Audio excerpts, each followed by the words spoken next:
I hope आप सभी लोग अच्छे होंगे। आज हम न्यू चैप्टर स्टार्ट करते हैं जिसका नाम है ग्रेविटेशनल या गुरुत्वाकर्षण। पहले प्रीवियस हमने 2 चैप्टर देख चुके हैं। आज हम 3rd chapter new chapter start करते हैं गुरुत्वाकर्षण, जो बहुत इंटरेस्टेड है और इसमें डेरिवेशन करने में भी आपको अच्छा लगेगा। गुरुत्वाकर्षण क्या होता है? गुरुत्वाकर्षण क्या होता है? किन्हीं भी 2 वस्तुओं या किन्हीं भी 2 पिंडों के बीच लगने वाला ऐसा बल जो अपने एक दूसरे को आकर्षित करता है, वो क्या कहलाता है? गुरुत्वाकर्षण कहलाता है। पूरे ब्रह्मांड में, पूरे यूनिवर्स में जितनी भी वस्तुएं हैं वो एक दूसरे को अपनी ओर आकर्षित करती हैं। किस कारण आकर्षित करती हैं? कोई बाहर से कोई फोर्स इसको नहीं अलग से दिया जाता है। हमारे पास अर्थ में ऑलरेडी ग्रेविटेशनल फोर्स मौजूद रहता है, इसीलिए क्या करती है? एक दूसरे को आकर्षित करती हैं। और ये वस्तुएं एक दूसरे को आकर्षित करती हैं, उसे गुरुत्वाकर्षण बल कहते हैं। किन्हीं भी 2 बॉडी के मध्य लग सकती है वस्तु, चाहे छोटी हो बड़ी हो। सूर्य पृथ्वी, सूर्य चंद्रमा के बीच भी क्या होता है? गुरुत्वाकर्षण बल कार्य करता है। आप 2 फ्रेंड्स अगर बैठे, यहाँ पर एक क्वेश्चन आता है, अगर 2 फ्रेंड्स बैठे हैं तो क्या उनके बीच भी गुरुत्वाकर्षण कार्य करता है? जी हाँ, बिल्कुल। अब कैसे? हम महसूस नहीं कर सकते। क्यों? क्योंकि द्रव्यमान सूर्य और चंद्रमा की तुलना में हमारा द्रव्यमान क्या होता है? बहुत कम होता है, इसीलिए हम इसका अनुभव नहीं कर पाते। तो क्या होता है? 2 फ्रेंडों के बीच में भी गुरुत्वाकर्षण बल लगता है, क्योंकि गुरुत्वाकर्षण बल द्रव्यमान पर निर्भर करता है और मनुष्य का द्रव्यमान ग्रहों और उपग्रहों की तुलना में बहुत कम होता है। कोई भी 2 वस्तु छोटी हो या बड़ी हो, एक दूसरे को एक बल द्वारा आकर्षित करती है। इसे ही क्या कहते हैं? गुरुत्वाकर्षण बल या ग्रेविटेशनल फोर्स कहते हैं। अब बारी आती है कि सर्वप्रथम गुरुत्वाकर्षण की खोज किसने की थी? सर्वप्रथम गुरुत्वाकर्षण की खोज साइंटिस्ट सर आइजैक न्यूटन ने की थी। अब कैसे?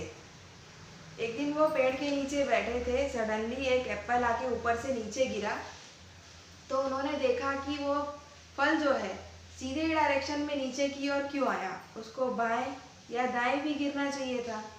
तो उन्होंने क्या कंक्लूजन निकाला? कोई भी वस्तु, पृथ्वी या चंद्रमा या कोई भी ग्रह या उपग्रह है, 2 वस्तुओं के बीच क्या होता है? एक बल लगता है, जिसके अट्रैक्शन के कारण कोई भी वस्तु जब हम ऊपर फेंकते हैं तो वो वापस क्या आती है? नीचे आती है। ये क्या होता है? ग्रेविटेशनल फोर्स होता है। किसने दिया था? सर आइजैक न्यूटन ने। चलो हम फर्स्ट डेरिवेशन स्टार्ट करते हैं, गुरुत्वाकर्षण का सार्वत्रिक नियम। इसको स्टार्ट करने से पहले हम यहाँ पर 2 ऑब्जेक्ट या 2 बॉडी ले लेते हैं। ये हो गया फर्स्ट बॉडी और ये हो गया सेकंड बॉडी। यहाँ पर इसका द्रव्यमान क्या लिया है? कैपिटल M, और इसका द्रव्यमान है स्मॉल m, और इन दोनों के बीच का डिस्टेंस कितना है? Small d। फर्स्ट डेरिवेशन के लिए फर्स्ट लॉ क्या बोलता है? इनके बीच जो बल लग रहा है उन दोनों के द्रव्यमान के गुणनफल के क्या होता है? अनुक्रमानुपाती होता है। हम इसको मैथमेटिकल लिख लेते हैं। फोर्स होता है अनुक्रमानुपाती होता है, दोनों पिंडों के बीच लगने वाले द्रव्यमान के गुणनफल के अनुक्रमानुपाती होता है। ये था हमारा फर्स्ट स्टेटमेंट। सेकंड स्टेटमेंट क्या बोलता है? इन दोनों के बीच में डिस्टेंस कितना है? d है, तो वो भी कहीं ना कहीं यूज होगा। तो बल जो है इन दोनों के बीच की दूरी के वर्ग के क्या होता है? व्युत्क्रमानुपाती होता है। वर्ग के व्युत्क्रमानुपाती हो। दूरी क्या थी? d, और इसका वर्ग मतलब d की पावर 2, तो ये क्या हो गया? इसके व्युत्क्रमानुपाती हो गया। हम इसको मान लेते हैं इक्वेशन फर्स्ट, और ये हो गई इक्वेशन 2। इतना क्लियर है? मैंने क्या बोला? हमने 2 बॉडी ली, एक का द्रव्यमान है कैपिटल M और एक का है स्मॉल m। इन दोनों के बीच का डिस्टेंस हमने लिया स्मॉल d। उसके बाद आगे हम देखते हैं, इसके बीच लगने वाला बल इन दोनों के द्रव्यमान के गुणनफल के क्या होता है? अनुक्रमानुपाती होता है, और इन दोनों के बीच लगने वाली दूरी के वर्ग के इसका बल क्या होता है? व्युत्क्रमानुपाती होता है। अब हम क्या करते हैं? समीकरण 1 और समीकरण 2 को मिलाने पर देखो, दोनों का राइट हैंड साइड और left hand side, right hand side क्या है? इक्वल है, तो हम कैसे लिखेंगे? f को 1 टाइम लिखेंगे, ये हो गया। इन दोनों का मल्टीप्लाई होगा तो capital M small m upon d का स्क्वायर। समीकरण 1 और समीकरण 2 को मिलाकर लिखने पर इक्वेशन 1 और इक्वेशन 2 को मिलाकर लिखने पर नई इक्वेशन बनी, ये हो गई इक्वेशन नंबर 3। अब इस साइन को हमको हटाना है। हम क्या पढ़ रहे हैं? गुरुत्वाकर्षण, ग्रेविटेशन पढ़ रहे हैं। तो हम इस साइन को हटाएंगे तो क्या होगा? F equal to G capital F small f upon D का स्क्वायर। ये हो गया इक्वेशन नंबर 4, समीकरण नंबर 4। हमने इस अनुक्रमानुपाती प्रोपोर्शनल का साइन हटाया, इसीलिए यहाँ पर जी क्या लिया? एक कांस्टेंट लिया। तो ये क्या हो गया? जी यहाँ पर क्या है? कांस्टेंट है, मतलब नियतांक है, कांस्टेंट है। जी क्या है? सार्वत्रिक गुरुत्वीय स्थिरांक। जी का मान क्या होता है?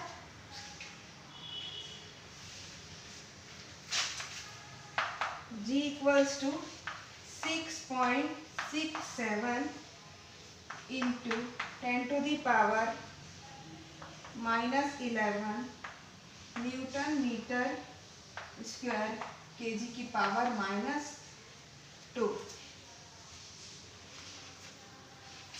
ये क्या होगा हमारा? जी का मान। मैंने क्या बोला? गुरुत्वाकर्षण के सार्वत्रिक नियम में हम दो पिंड लेते हैं, एक का द्रव्यमान होता है कैपिटल है, एक का मान होता है स्मॉल है। इन दोनों के बीच की दूरी क्या है? Small D. फर्स्ट स्टेटमेंट क्या है?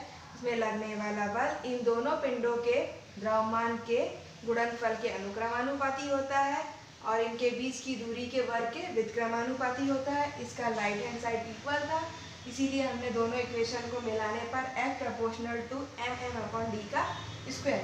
हमें इस साइन को हटाना था, इसीलिए हमने वहाँ पर जी कांस्टेंट लिया। जी कांस्टेंट है मतलब नियतांक है। जी का मान कितना होता है? यहाँ पर लिखा हुआ है। अब हम देखते हैं गुरुत्वाकर्षण नियतांक जी का मान कैलकुलेट करने वाले पहले साइंटिस्ट, पहले व्यक्ति कौन थे?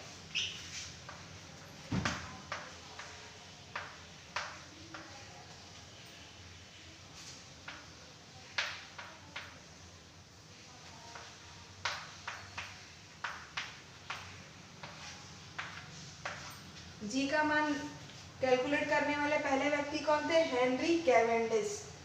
ओके। गुरुत्वाकर्षण का सार्वत्रिक नियम। अब हम देखते हैं इसको लिखेंगे कैसे। चलो, विश्व का प्रत्येक पिंड एक अन्य पिंड को एक बल से आकर्षित करता है। विश्व का प्रत्येक पिंड अन्य पिंड को एक बल से आकर्षित करता है जो दोनों पिंडों के द्रव्यमान के गुणनफल के अनुक्रमानुपाती होता है और उनकी बीच की दूरी के वर्ग के व्युत्क्रमानुपाती होता है। यह बल दोनों पिंडों को मिलाने वाली रेखा की दिशा में लगता है। इसका स्टेटमेंट आपको क्लियर है? इसको करने से पहले आपको थ्योरी लिखनी पड़ेगी कि आखिर ये स्टेटमेंट कैसे आया। तो ये क्या था? बल दोनों पिंडों के द्रव्यमान के गुणनफल के अनुक्रमानुपाती होता है और इनकी बीच की दूरी के वर्ग के व्युत्क्रमानुपाती होता है और यह बल दोनों पिंडों को मिलाने वाली रेखा की दिशा में कार्य करता है। अब हम आगे देखते हैं गुरुत्वाकर्षण का महत्व क्या है, इंपॉर्टेंस क्या होती है ग्रेविटेशन की।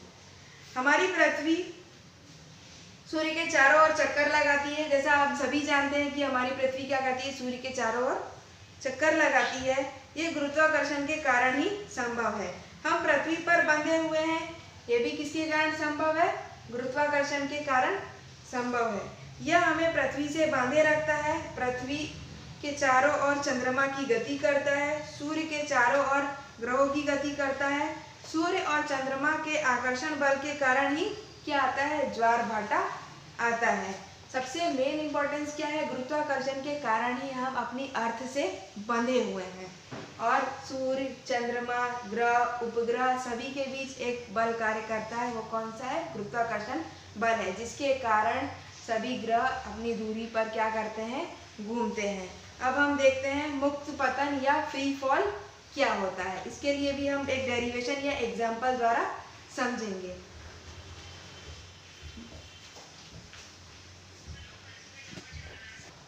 नेक्स्ट टॉपिक हम देखते हैं मुक्त पतन या फ्री फॉल। मुक्त पतन से आप क्या समझ रहे हैं? मुक्त मतलब रिलीज करना या छोड़ देना। कोई भी ऑब्जेक्ट है जिसको हम ऊपर से नीचे की तरफ छोड़ देते हैं तो वो क्या होता है? ऊपर से नीचे की तरफ ही गिरता है। जब हम किसी वस्तु को ऊंचाई से गिराते हैं तो वह सिर्फ पृथ्वी के गुरुत्वाकर्षण के कारण ही नीचे गिरती है। सही है। अगर मैंने टेरेस से या छत से किसी वस्तु को फेंका तो पृथ्वी के पास गुरुत्वाकर्षण होने के कारण वो क्या होती है, सीधे नीचे पृथ्वी पर गिरती है। उस पर कोई बाह्य बल, अन्य बल कार्य नहीं करता है। दूसरा कारण क्या है, उसकी गति को रोकने वाला कोई दूसरा बल नहीं है। यानी ऐसी स्थिति में वस्तु जो पृथ्वी के आकर्षण बल के कारण नीचे गिरती है, उसकी गति को रोकने वाला दूसरा बल नहीं होता, तो ऐसी स्थिति में हम कहेंगे कि ये क्या है, फ्री फॉल या मुक्त पतन की अवस्था में या स्थिति में है।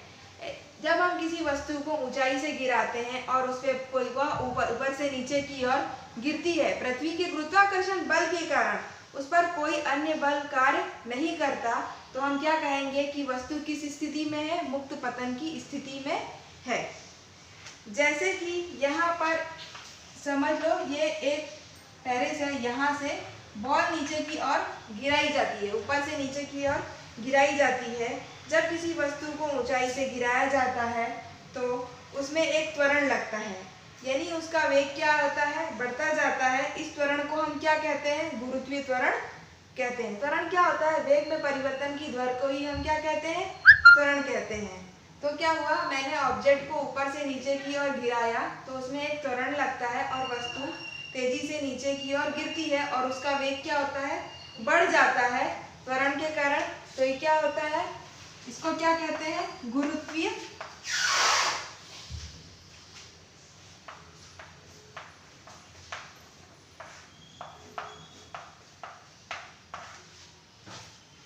त्वरण कहते हैं। गुरुत्वीय त्वरण को हम किससे दर्शाते हैं, स्मॉल g से दर्शाते हैं, जिसका मान होता है 9.8 मीटर सेकंड की पावर -2।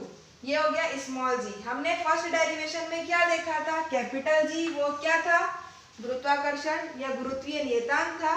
सेकंड हमने गुरुत्वीय त्वरण देखा। गुरुत्वीय त्वरण हमें किससे मिला, मुक्त पतन से। मुक्त पतन क्या था, किसी भी ऑब्जेक्ट को जब हम ऊपर से नीचे गिराते हैं तो पृथ्वी के अट्रैक्शन फोर्स के कारण वो नीचे आती है, उस पर कोई अन्य बल कार्य नहीं करता, मतलब इजीली वो नीचे अर्थ में आ जाती है, पृथ्वी तक आ जाती है। तो ये क्या कहलाता है, हम कह सकते हैं कि वस्तु किस अवस्था में है, मुक्त पतन की अवस्था में है।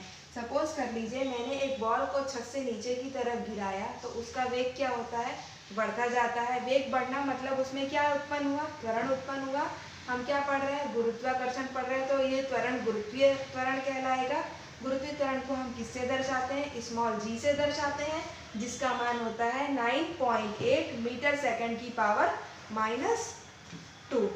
इसकी डेफिनेशन सुन लो, जब कोई वस्तु पृथ्वी की ओर केवल गुरुत्वीय बल के अधीन स्वतंत्र रूप से गिरती है तो हम कहते हैं कि वस्तु किस अवस्था में है, मुक्त अवस्था में। फ्रीली किसी बॉडी को या किसी भी ऑब्जेक्ट को ऊपर से नीचे की ओर गिराया जाता है, उस पर कोई बल कार्य नहीं करता है, तो वह वस्तु किस अवस्था में होती है, मुक्त पतन की अवस्था में होती है।